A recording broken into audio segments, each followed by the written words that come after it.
Hello and welcome to the latest lecture in CIT 230, Advanced Java. Today we're going to look again at an event handling JavaFX interface, but we're going to do it just slightly differently this time. We're going to work with what we might call a modal pop-up, which would be a pop-up window to display an error or relay output or some other message to the interface user. And we're going to do that with a second stage. So not only will we be able to build in a pop-up, which if you remember from our first event handling program, we borrowed from the Swing library. We're going to build one in JavaFX of our own this time. And so not only will we have the interface completely rendered in JavaFX, but we'll also get the opportunity to see how things work with additional stages. So just as a quick review, when we look at the application, that is the framework within which all of the interface elements live. What we've dealt with in the last couple of lectures is the primary stage, which is passed in from the virtual environment into the application at the time that the start method is called. If you remember, we put all of our interface elements here on a layout. The layout sort of directs where the interface elements are going to live. Then we place that layout inside the scene. We place the scene on the stage inside the application. What we are going to do today is build a second stage with its own scene and its own layout. So let's go ahead and get started. So just as we have done in the past, we are going to pull in the JavaFX scene.scene. We're going to import JavaFX stage.stage. We're going to bring in scene.control.star because we'll have a couple of controls here. We are going to bring in a layout. This time we are going to look at a slightly different layout. We are going to use one called a V-box, which stands for a vertical box. The way the V-box works, and we'll see that relatively shortly, is it will create a layout that goes top to bottom, and we specify the space between elements in pixels. This winds up being relatively powerful when paired with its partner, the H-box, which does left to right layout with a specified number of pixels between elements, because we can nest those to make very complex interfaces without having to specify X and Y coordinates on the interface itself. So we'll be looking a little bit at a new layout today. Now, one of the things that should come across as moderately obvious here is I'm not importing JavaFX application.application, which would give us the application class that we normally extend, because this is going to be part of an existing application. We're going to create this particular interface element as a second stage to be instantiated inside another application. I do still need javafx.event.star so I can get my action event class and my event handler interface, which those things we looked at last week. Now, one of the things that we haven't looked at in a couple weeks are java.comments. We will have java.comments in this application because we will be allowing other developers to create objects out of this class. It will be an extremely concise class definition, so we won't be doing much java.commenting, but because of our encapsulation, we do need to create those java.comments for developers using our class.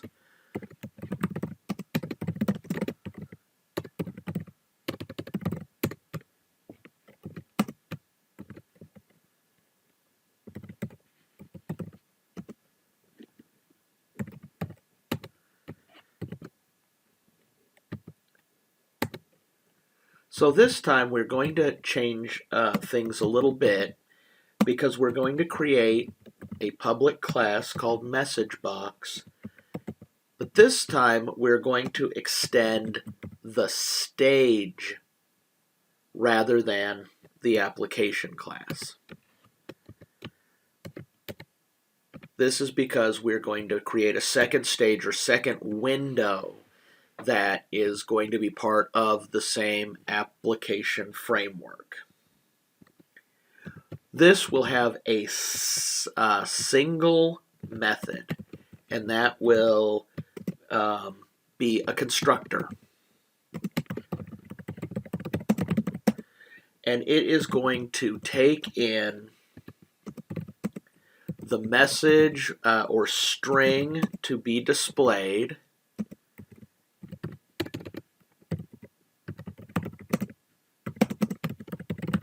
as well as the width and height, let's go ahead and say, and the width and height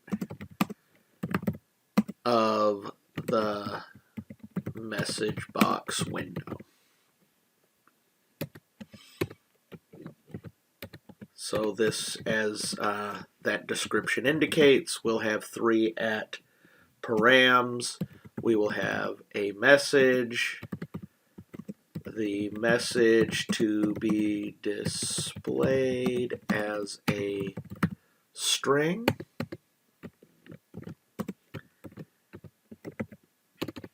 at param,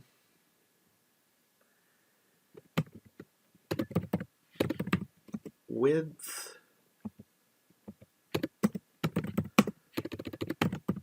the width in pixels of the message box window,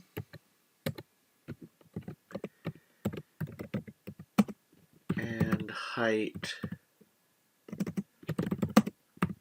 the height in pixels of the message box window. Now, one thing to note here, I did specify in pixels.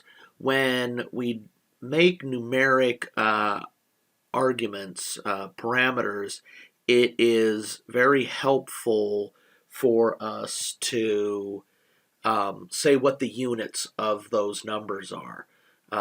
People wouldn't know whether those are pixels or inches or centimeters or, the font width in ends, so anything like that. It's important to provide that extra information for the users. So as a constructor, we will do public class message box,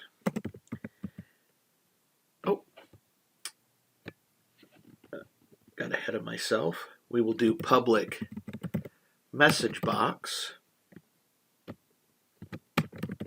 with the arguments I specified. String message, int width, int height.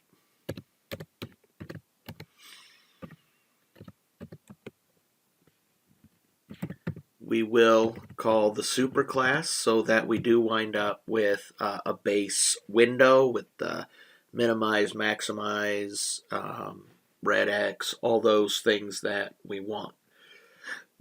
We will have one new thing.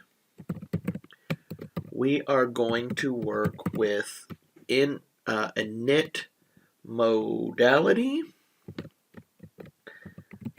and this is going to be modality window modal. We'll talk a little bit more about what that means in a couple of minutes, because I'm going to add a couple other things that I want to talk a little bit about as well. So let's go ahead and put in our label, message label equals new label, and whoops, it's a variable.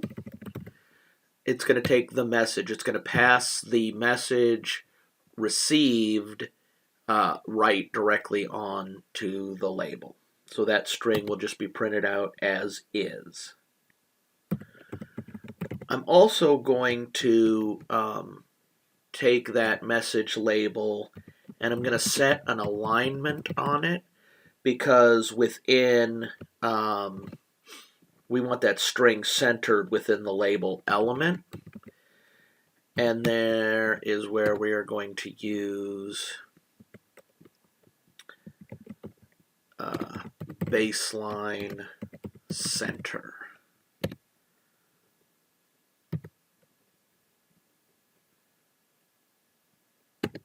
Now I'm going to go ahead and add in a button, close button equals new button.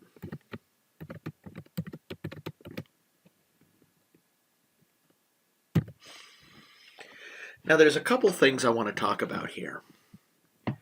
When we see things like modality.windowModal or POS.baselineCenter, the all caps should indicate to us that this is that these are constants. I'd like to quickly go into our JavaFX library set, and I want to look at a couple of things.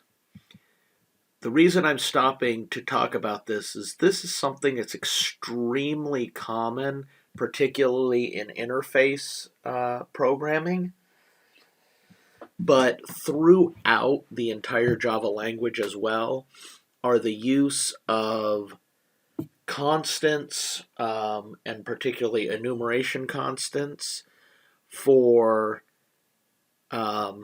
values that are associated with a mode or parameter within a particular class.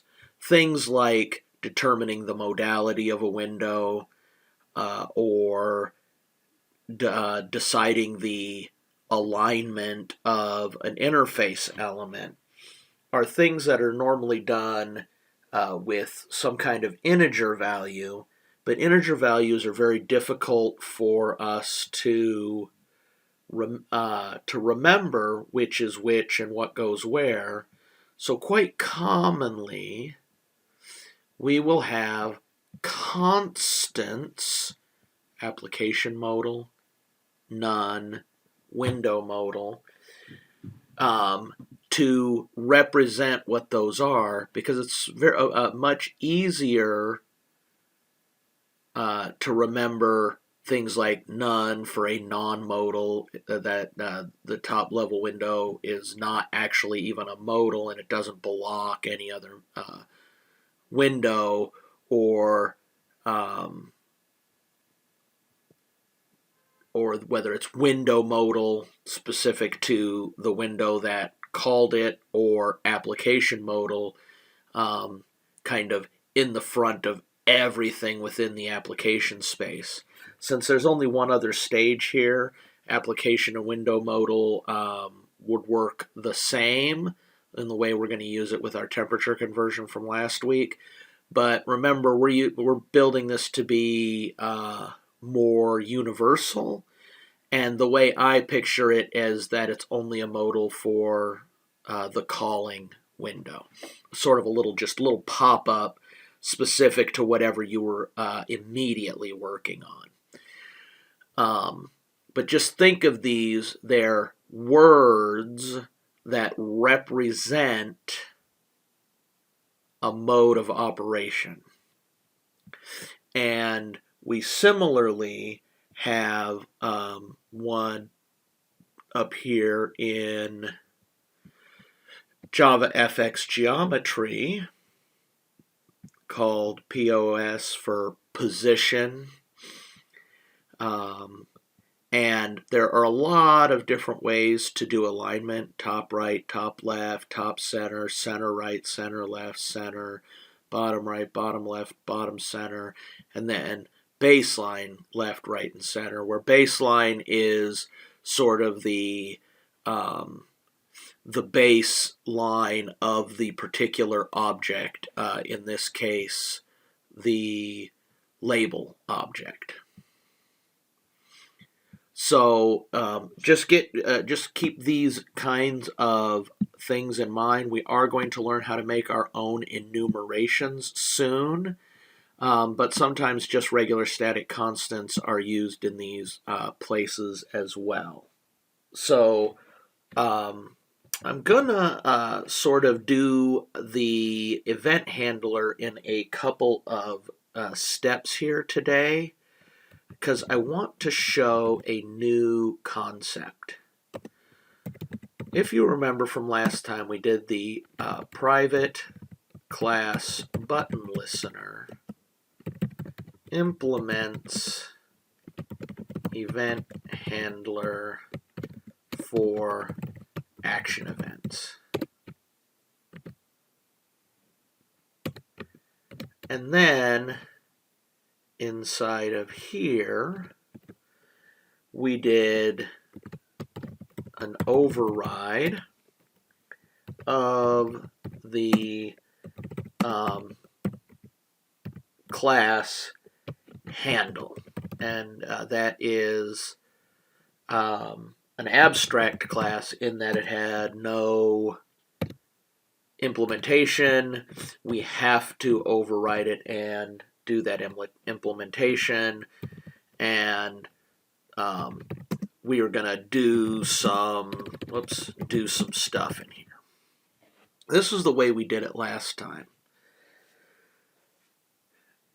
And when we added that to the button, we did something like close button dot set on action. When an action event was detected, we would call the handle method from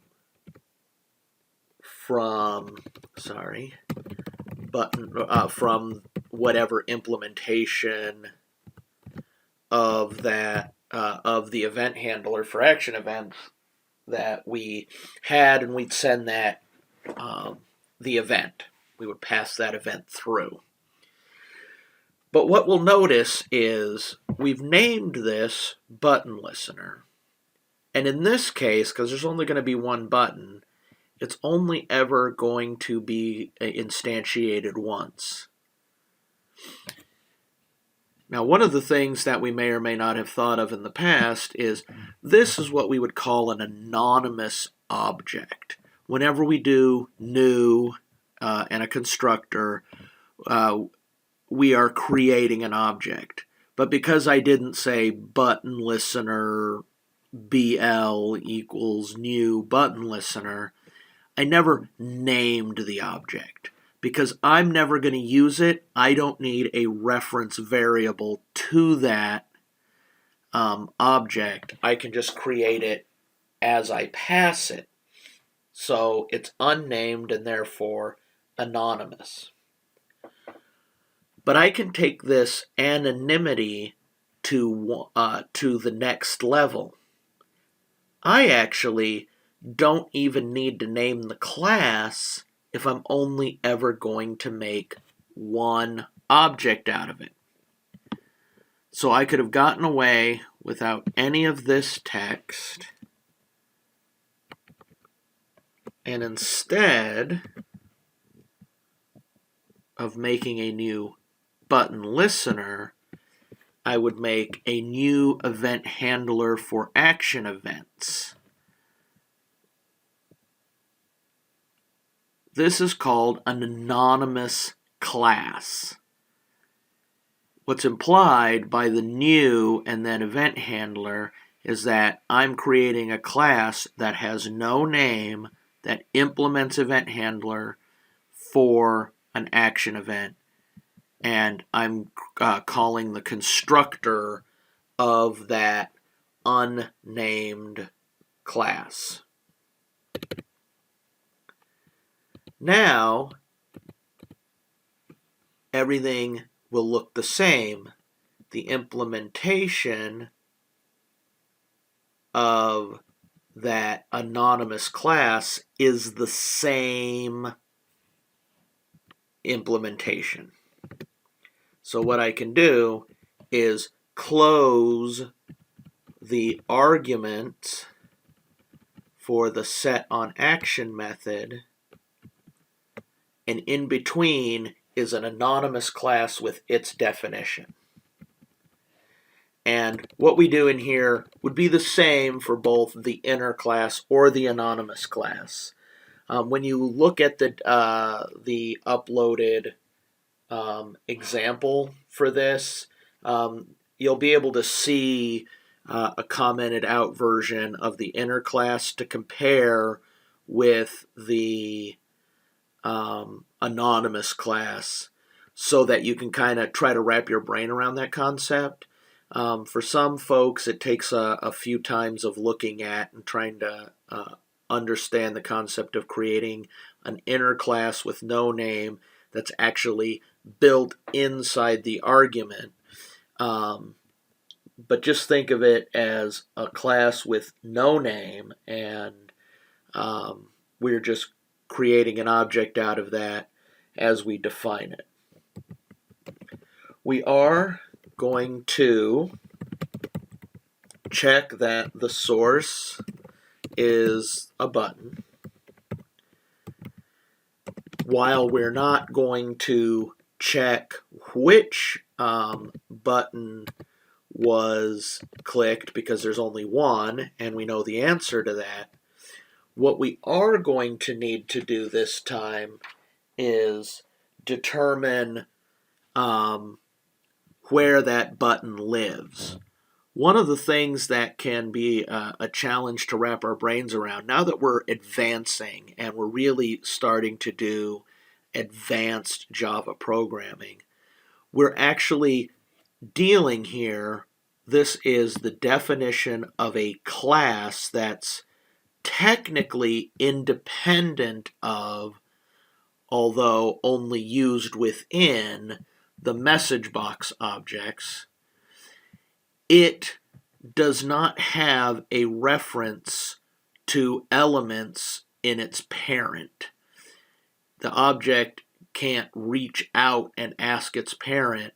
What we have to do is we have to ask the passed in event, where did this come from? Because the button lives on the window that we want to close. And so we're going to have to ask the event, where was this button that we need to, where does this button live that called us, so that we can close the window associated. So I'm going to make a real quick button called calling button that is going to be the e.getSource. And if you remember from last lecture, the e.getSource comes back as an object, although because of my if statement, I know that it is a button, so I can cast it. So what I can do with calling button is I can see what scene it lives in. Now, how did I know I wanted to get the scene? If we think about the button, if we go back to our PowerPoint that we were looking at a little bit ago, we know that the button lives in the V-box. That V-box lives in the scene, and that scene lives on this stage. Ultimately, we want to close that stage, and so we're trying to get our way out there. So we may think that the calling button would we want to get its layout, but if we look in our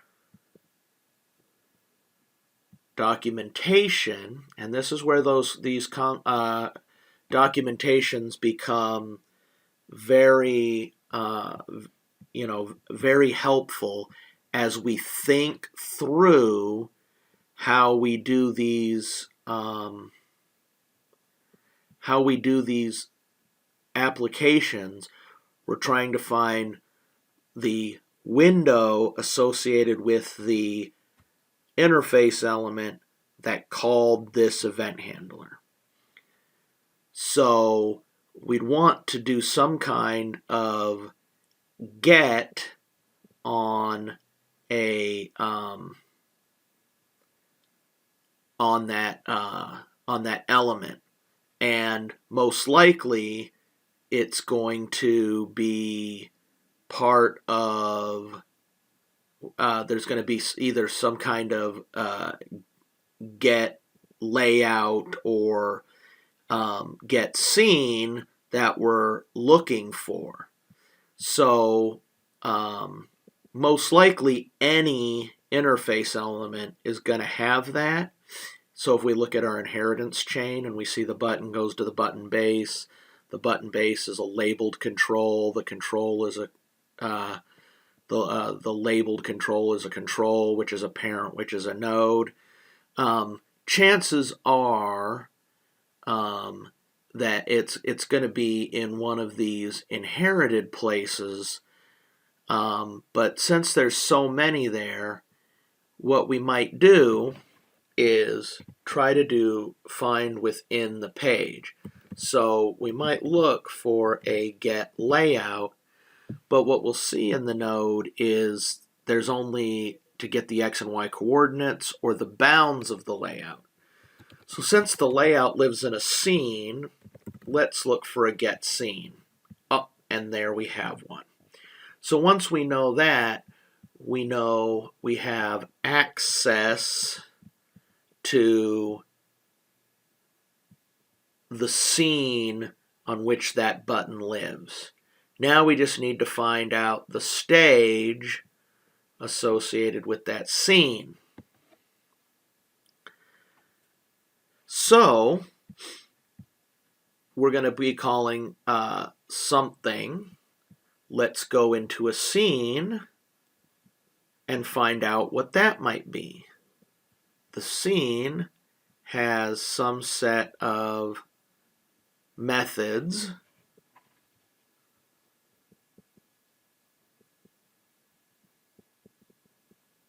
And And we would be thinking probably that it's going to be something like get stage. And we have a lot of different gets here. But we don't see a get stage. But a couple of places slightly lower, we see get window. And if we look real quick at our stage class, we'll see that stage inherits from window. Therefore, if we do a get window on the stage, on the scene, we're essentially now we have the element that we want to close.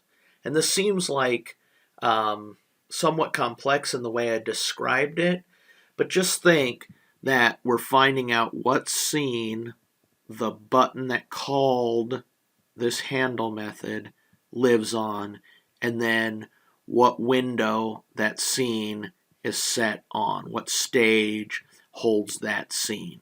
It's not very complex, but I wanted to walk you through some of the things in the API library and on the architecture diagram so you could really start to think inside out with our objects, because this kind of thinking is really the leap that you want to try to make between now and the end of the semester to really be an object-oriented developer.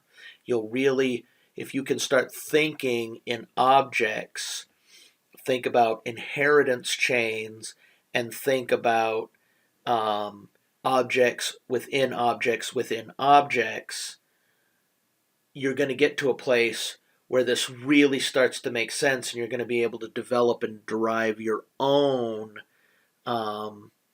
application designs that are much different than anything we do in this class, because you'll start to really be able to think through these kinds of complex operations. Now, in order to be able to close the window, we can make a reference to it, like window dialog to close equals calling button dot get scene dot get window.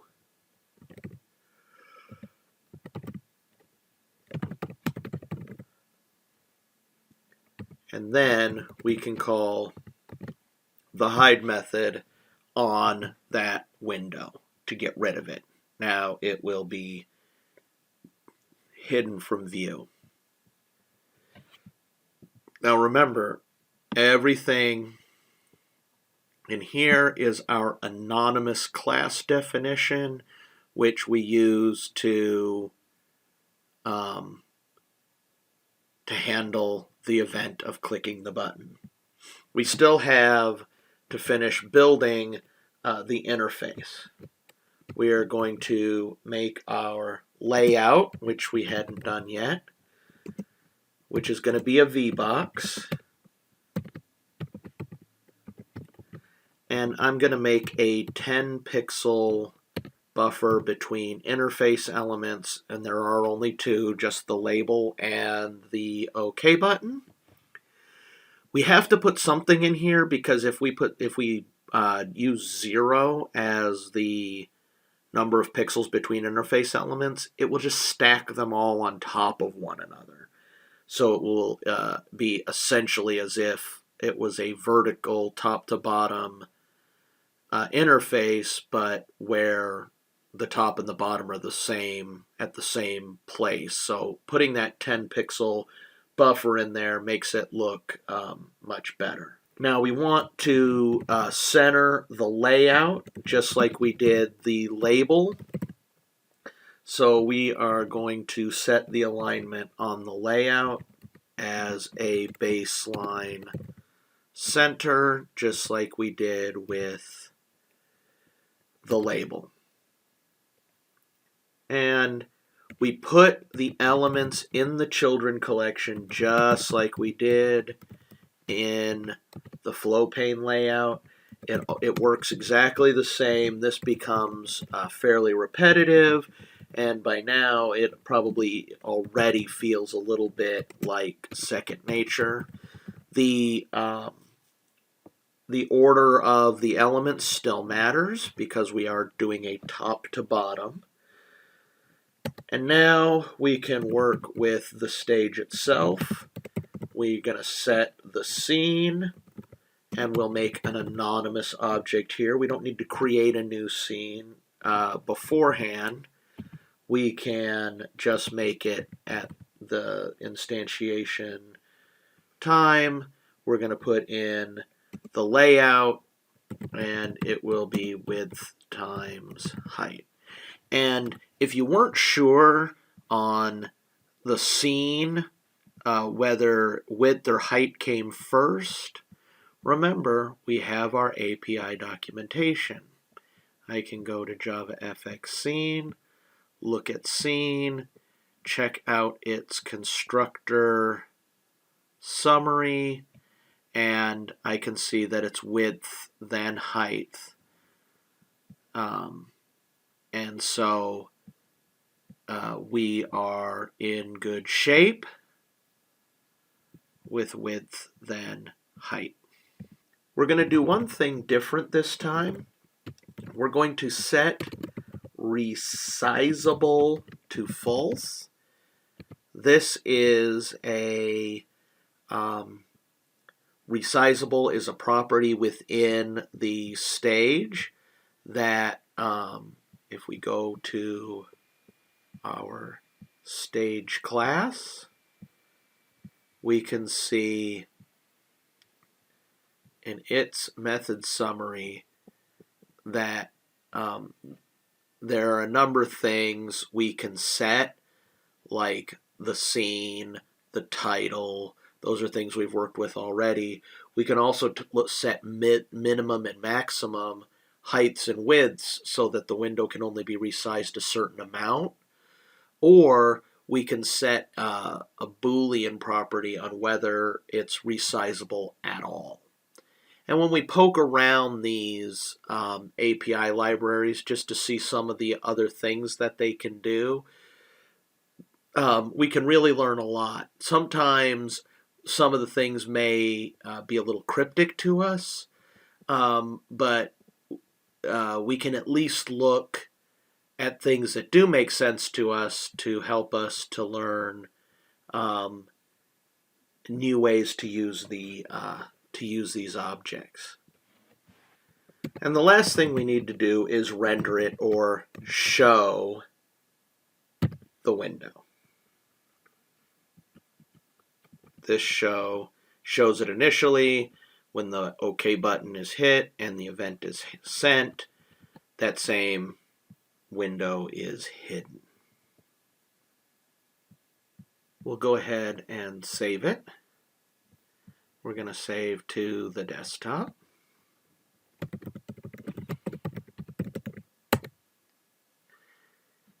And we will go ahead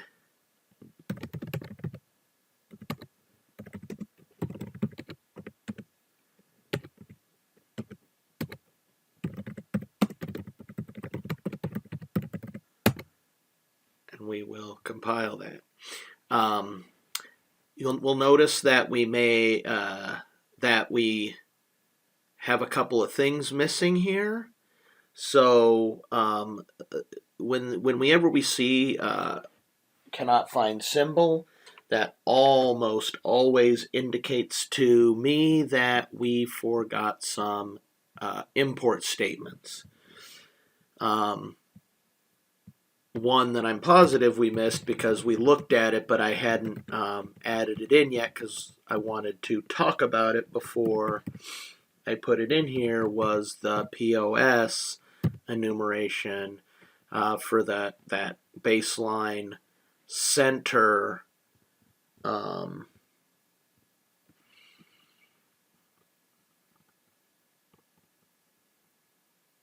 for that baseline center alignment.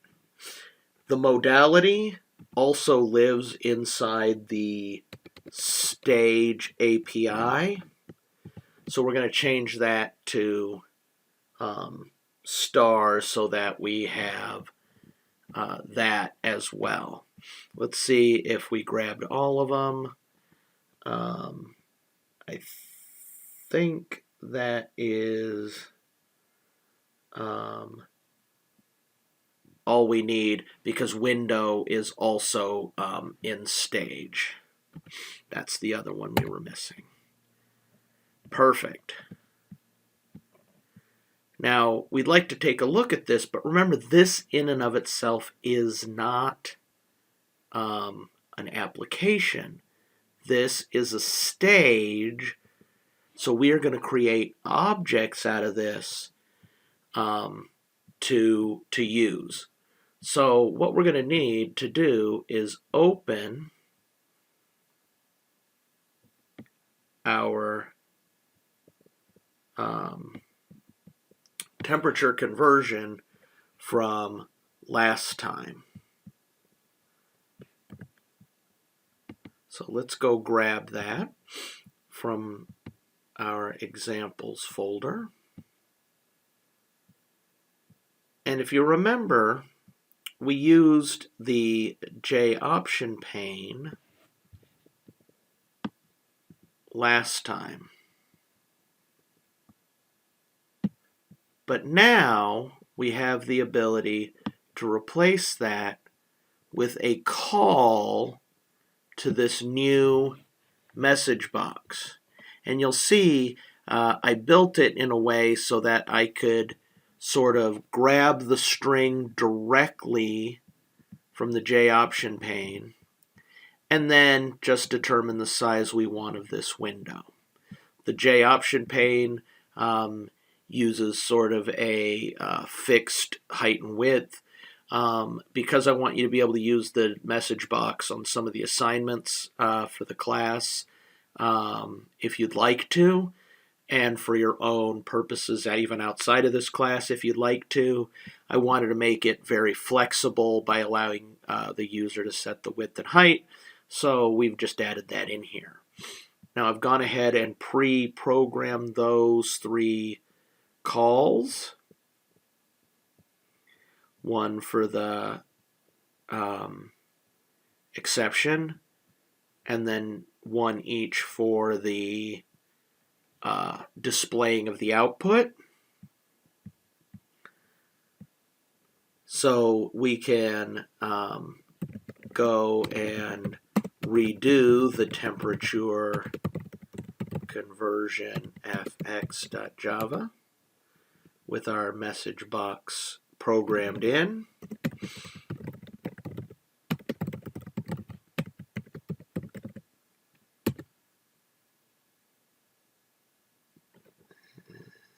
Oh.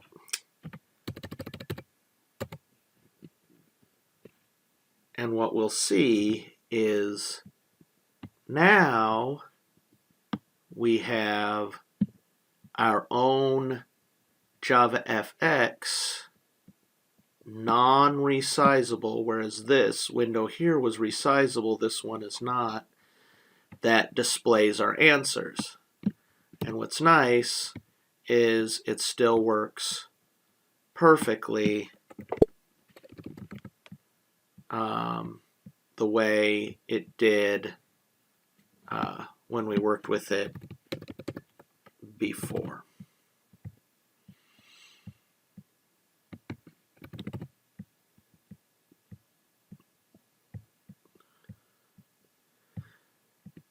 Now, before we finish, I want to show you one additional tweak we can make to MessageBox. This goes back into our event handler. One of the things that was introduced in Java 8, or what we call Java 1.8 or Java 8, was the concept of functional programming. This is an old concept that dates way back.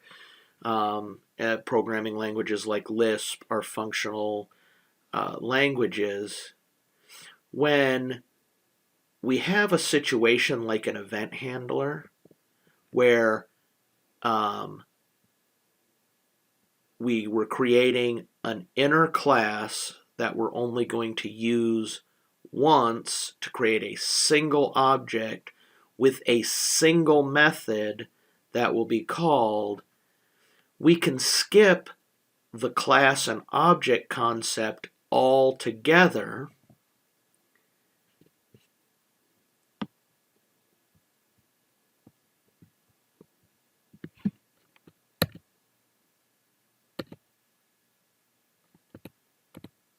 and create just a method that goes with the event handling, but that method is now anonymous and doesn't even have a header.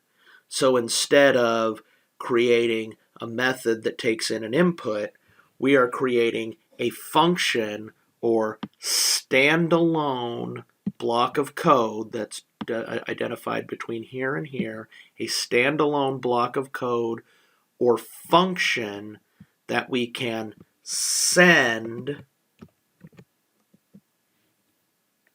our event to.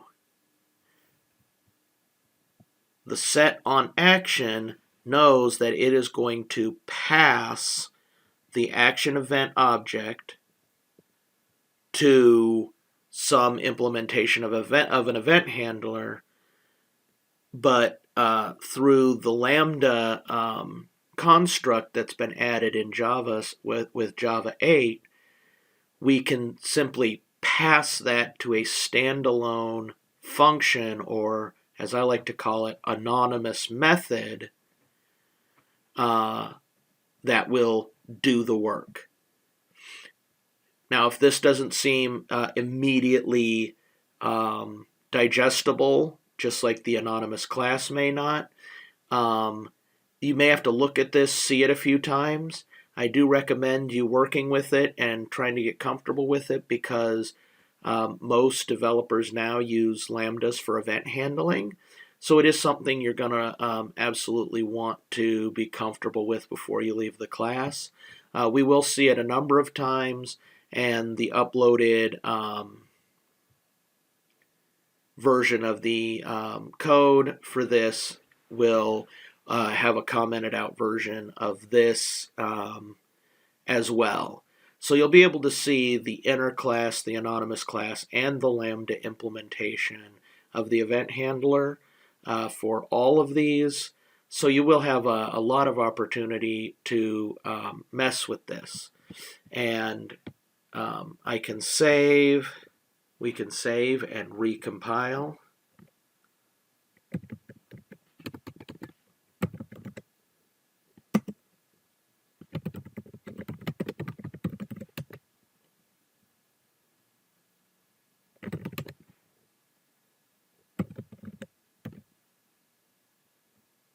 I typed in Java, not Java C.